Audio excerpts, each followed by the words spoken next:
Welcome to Lit Happens, Saskatchewan showcase of the literary talent of the province.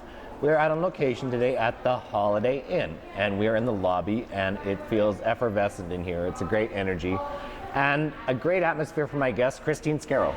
Hi. Hi, Kristine. I'm so happy you're here. I'm happy to be here. Thank you. You're welcome. I really want to dive into the premise and the success of your book, Throwaway Girl, because I've kind of been promoting it almost as much as I promote my own books, because I actually read it on a plane recently, and I read it in one sitting, which is rare. So wow, thank really you. Wowed me. So, thank you. So give us an overview, Kristine. Give us a rundown of the premise of Throwaway Girl. Sure. So Throwaway Girl follows Andy, who she's about to turn 18 and age out of the group home that she's been living in. The book follows her about to age out of the system, but we have flashbacks to her past. We see that she has had a difficult childhood, and now that she's about to age out of the foster care system, it's how she's going to make it on her own.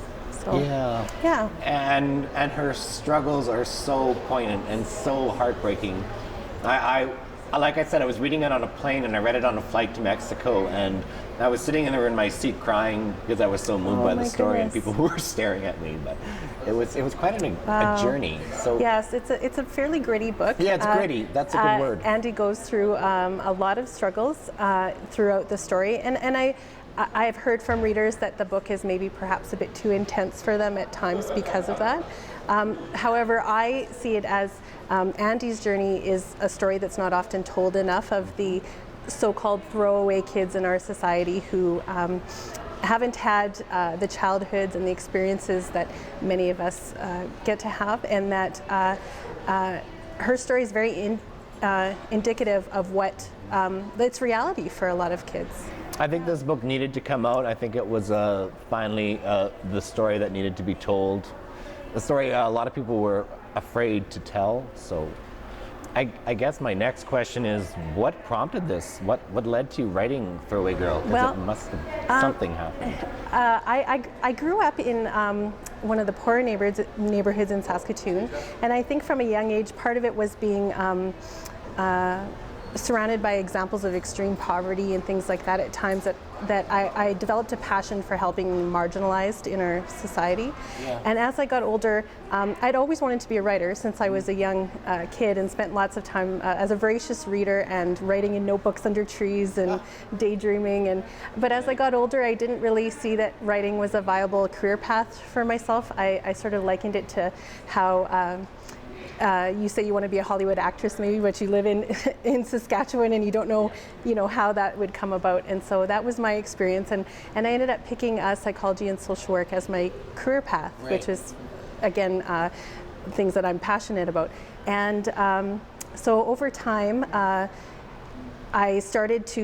writing became influenced by what my studies and sort of life experiences that way. So that's how the book got started. And it wasn't until I had my kids, I kind of shelved writing for a while, and it had been in my heart to continue to do, but I just hadn't. It wasn't until I had my kids and knew that I wanted them to follow their dreams, that if I wanted to show them to do that, I needed to do the same thing. So nice. I started to get serious about completing a novel and seeing what would happen with my writing career. So. Wow, that's inspiring. Yeah.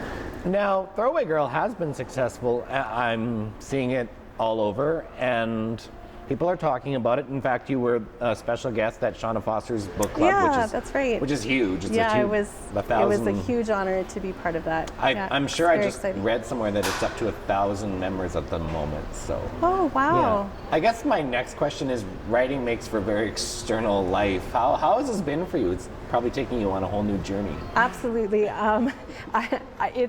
It's been something to get used to, for sure, to do interviews or things like that. I tend to be a fairly shy, introverted person, so it's definitely something to get used to.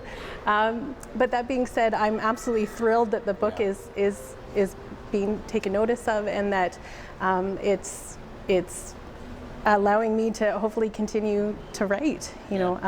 Recently the book was awarded an In the Margins Book Award in the United States. Great. And that is an organization that finds books for kids who have been homeless or living in group homes or in custody. And so I was really thrilled that that happened, because then I was hoping that the book would get into the hands of the kids who could really benefit from the story and can identify with it. So wow. Yes. It's good to know that it has a life. This book definitely has a life. So. Yeah. Now, we're running out of time, but I guess what I want to get out of you, because I can see that you have so much energy and drive. What's coming up for Kristine Scarrow in the next little while? Well, I've completed my second novel. It's called Home, and that follows the journey of a 16-year-old girl who, her mom is a single parent, and she has a 4-year-old sister, and they've just discovered that her mom has terminal cancer. Wow. So she goes on a journey to find the dad she's never known, in the hopes that he will come and fix everything and help them. So I'm working on book number 3 now, and yeah, so hopefully we can continue the journey. I hope so. Yes. Yeah. And I wanted to get at where in Saskatchewan can viewers find Throwaway Girl? Sure. I think any bookstore in Canada should carry it. Certainly McNally Robinson and Chapters Indigo here carry it.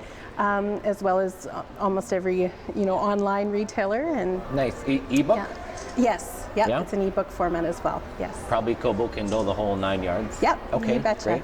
And website. Do you have your own website? I do. Yeah. Okay. My website is www.kristinescarrow.com, and I also have a Facebook author page. It's Kristine Scarrow Author. Oh, so you're widely available. Yeah. So yeah, you can reach me that way.